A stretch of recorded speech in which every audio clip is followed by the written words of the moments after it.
नमस्कार दोस्तों, रामकृष्ण यादव। दोस्तों, प्रतापगढ़ ब्लॉग चैनल में आप सबका स्वागत है। आज दोस्तों हम बात करूंगा हमारी गर्भवती भैंस और कटड़ी पणिया।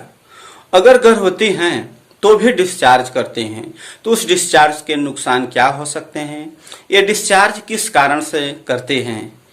कभी कभी देखने को मिलता है कि ज़्यादा मात्रा में करने लगती हैं, कभी कभी ऐसा होता है कि बहुत मोटा डिस्चार्ज करने लगती हैं। इसके नुकसान क्या हो सकते हैं और इसका हम इलाज किस तरह से कर सकते हैं। आज दोस्तों इस वीडियो में बहुत ही तगड़ा जो है देसी इलाज लेकर आया हूँ, जो 100% काम करने वाला तरीका है।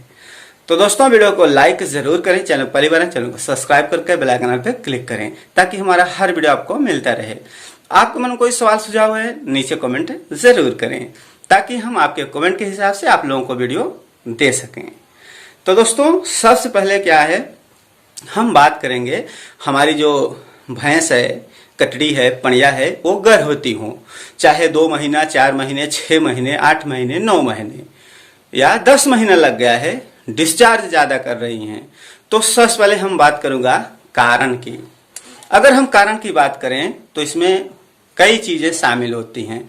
जैसे कि आपकी कटड़ी, पणिया और भैंस है, गर्भवती है, उसे हम गर्म खुराक देते हैं। हमारे जैसे फसल में ऐसे बहुत से जो है आपको घास मिल जाएंगी, मोथा हो गया, डमर हो गया, डमरा हो गया, ये सब बहुत गर्म होते हैं। इसे हमें अपने गर्भवती पणिया, कटड़ी भैंस को कभी नहीं खिलाना चाहिए।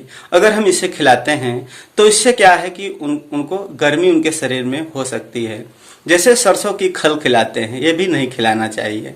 अगर सरसों की तेल पिलाने की बात करें तो अत्यधिक गर्मी में नहीं पिलाना चाहिए। और जैसे बहुत ज़्यादा गर्मी पड़ रही है तो हमारी गर्भवती पणिया और कटड़ी भैंस को चेकअप भी नहीं कराना चाहिए, क्योंकि चेकअप कराने से भी ऐसा देखा जाता है कि गर्भपात हो जाता है या और कोई समस्या हो सकती है। ये तो हो गया कि किस कारण से डिस्चार्ज करती हैं और डिस्चार्ज के नुकसान क्या हो सकते हैं। अत्यधिक गर्मी पड़ने के कारण जो है डिस्चार्ज होता है और गर्मी से क्या है कि उनका गर्भपात भी हो सकता है। बच्चा जो है बाहर भी फेंक सकती हैं। जो बच्चा करने का समय होता है 10 महीना 10 दिन, वो 8 महीने में भी बच्चा कर सकती हैं, 9 महीने में भी बच्चा कर सकती हैं, 7 महीने में बच्चा खराब हो सकता है अगर अत्यधिक गर्मी पड़ रही है तब। भैंस में भी कई नस्ल देखने को मिलती हैं। कुछ ऐसे भैंस आपको देखने को मिलेंगी जो पतली चमड़ी की होती हैं, उन्हें धूप भी बहुत तेजी से लगता है। जो हमारी गर्भवती पणिया है, कटड़ी है, भैंस है, उसे धूप से हमें बचाना होता है।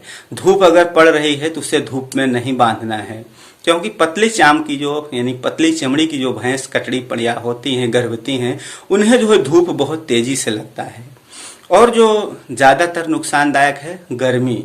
गर्मी जो है बहुत तगड़ी होने के कारण नुकसान हो जाता है।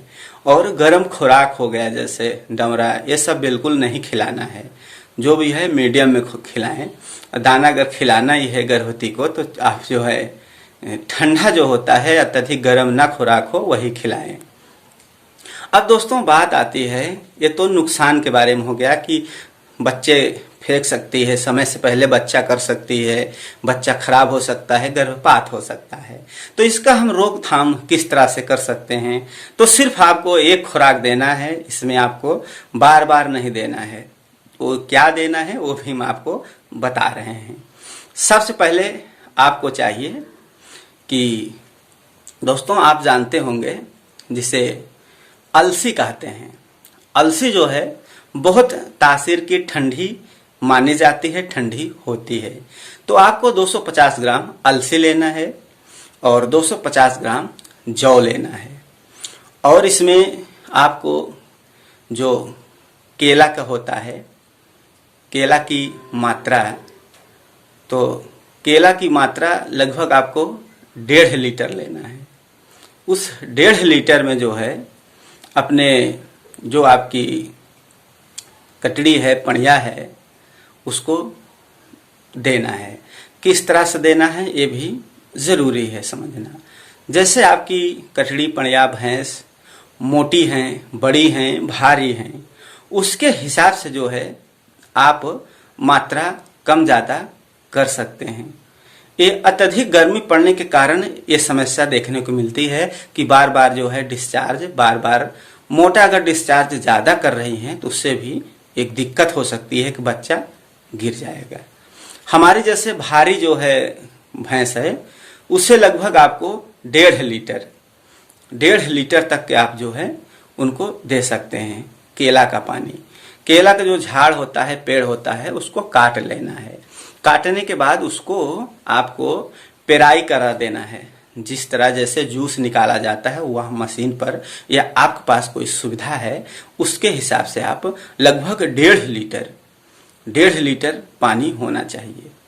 और उसमें मात्रा 1.5 लीटर भी कर सकते हैं। जैसे छोटी है आपकी कटड़ी पड़िया तो उसमें भी मात्रा, जौ में भी जो 1 पाव है आप 200 ग्राम कर सकते हैं, और जो अलसी है उसको भी 200 ग्राम कर सकते हैं।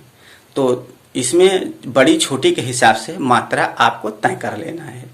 बाकी 1.5 लीटर में आप चाहें तो 1 लीटर 400 ग्राम, 1 लीटर 300 ग्राम, 1 लीटर 200 ग्राम ऐसे भी पानी ले सकते हैं।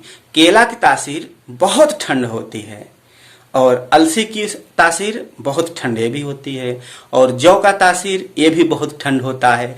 जब हम तीनों को मिलाएंगे तब बहुत ठंड हो जाएगा, जिससे क्या है आप खिलाएंगे तो उसका जो अंदर का कोठा है, शरीर है, बिल्कुल ठंड हो जाएगी। और खिलाना किस तरह से है, अलसी जो है जैसे आप ले लिए, मान लीजिए कि 1 पाव लिए हैं, नहीं तो 200 ग्राम समझ लीजिए। 200 ग्राम अलसी है तो 100 ग्राम आधा निकाल देना है, आधा तावे पर भून लेना है। उसी तरह 200 ग्राम आपका जौ है तो जौ को भी आधा जो है निकाल लेना है, आधा जो है भून लेना है।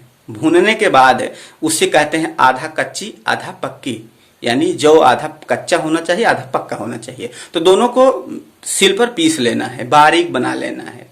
बारीक बनाने के बाद दोनों को मिक्स कर लेना है। फिर जो 1.5 लीटर आपका केला का पानी है, वो केले का नहीं, केले के पौधा जो होता है उसका पानी लेना है, उस पानी में मिला देना है। मिलाने के बाद आपको सिर्फ 1 बार खिला देना है अपने कटड़ी पड़िया भैंस को।